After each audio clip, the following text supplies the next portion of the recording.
Assalamualaikum warahmatullahi wabarakatuh. Apa kabar para wargi? Semoga kita senantiasa diberikan kesehatan oleh Allah Subhanahu wa Ta'ala. Amin ya Rabbal Alamin. Langsung saja, pada kesempatan kali ini kebetulan ada pasien dengan keluhan batu ginjal dan gangguan syaraf di tangan. Langsung saja di sini saya akan jelaskan sambil praktik. Gangguan saraf pada tangan.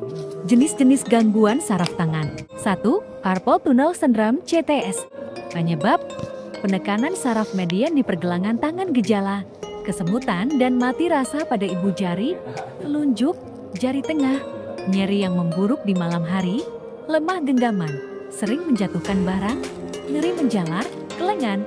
Faktor risiko: pekerjaan repetitif mengetik, menggunakan mouse, kehamilan, diabetes, arthritis.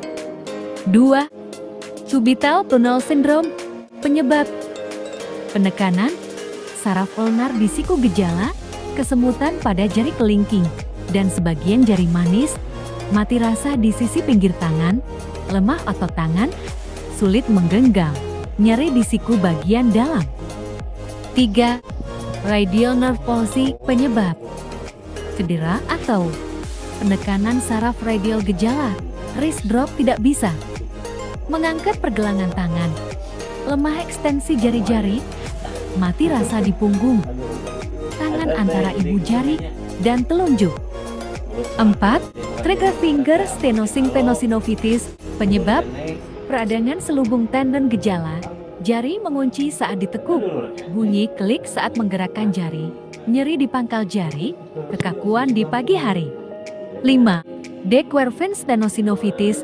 Penyebab: peradangan tendon di sisi ibu jari, pergelangan tangan. Gejala: nyeri dan bengkak di pangkal ibu jari, nyeri memburuk saat menggenggam atau memutar pergelangan tangan, kesulitan mengangkat ibu jari. Penyebab umum: aktivitas berulang, mengetik dalam waktu lama, menggunakan alat getar, gerakan tangan repetitif dalam pekerjaan. Kondisi medis: diabetes mellitus, hipotiroidisme, rheumatoid arthritis, kehamilan, obesitas, trauma, patah tulang pergelangan tangan, dislokasi sendi, luka sayat yang melukai saraf. Gejala umum gangguan saraf tangan: sensorik, kesemutan parestesia, mati rasa, numbness, sensasi terbakar, nyeri yang menjalar, motorik, kelemahan otot tangan, sulit menggenggam, tremor atau kedutan, atrofi mengesilnya otot, fungsional, kesulitan menulis, sulit membuka botol, sering menjatuhkan barang, gangguan koordinasi. Diagnosis: pemeriksaan fisik, renal sign, mengetuk area saraf yang terjepit, Valence test.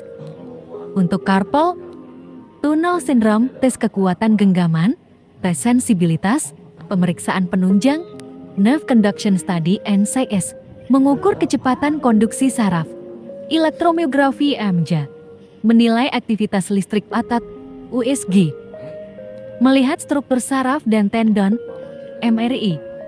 Untuk kasus kompleks, pencegahan, ergonomi kerja, posisi tangan netral saat mengetik, gunakan keyboard dan mouse ergonomis, istirahat reguler setiap 30-60 menit, adjust tinggi meja dan kursi, latihan dan peregangan pergelangan tangan, ekstensi dan fleksi pergelangan tangan, rotasi pergelangan tangan, press track, latihan penguatan, squeeze bola karet, finger extension dengan rubber band, wrist curls, gaya hidup, kontrol diabetes jika ada, jaga berat badan ideal, hindari posisi tidur yang menekan saraf, gunakan sarung tangan saat bekerja dengan alat getar.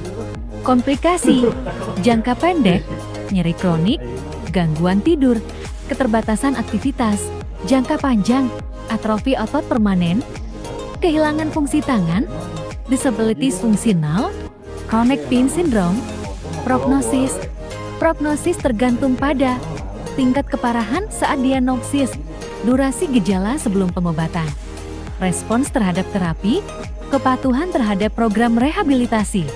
Gangguan saraf ringan hingga sedang umumnya memiliki prognosis baik dengan pengobatan yang tepat. Deteksi dini dan penanganan segera adalah kunci untuk mencegah komplikasi jangka panjang Kapan harus ke dokter? Jika mengalami kesemutan, mati rasa, atau kelemahan. Tangan yang berlangsung lebih dari beberapa hari atau mengganggu aktivitas sehari-hari.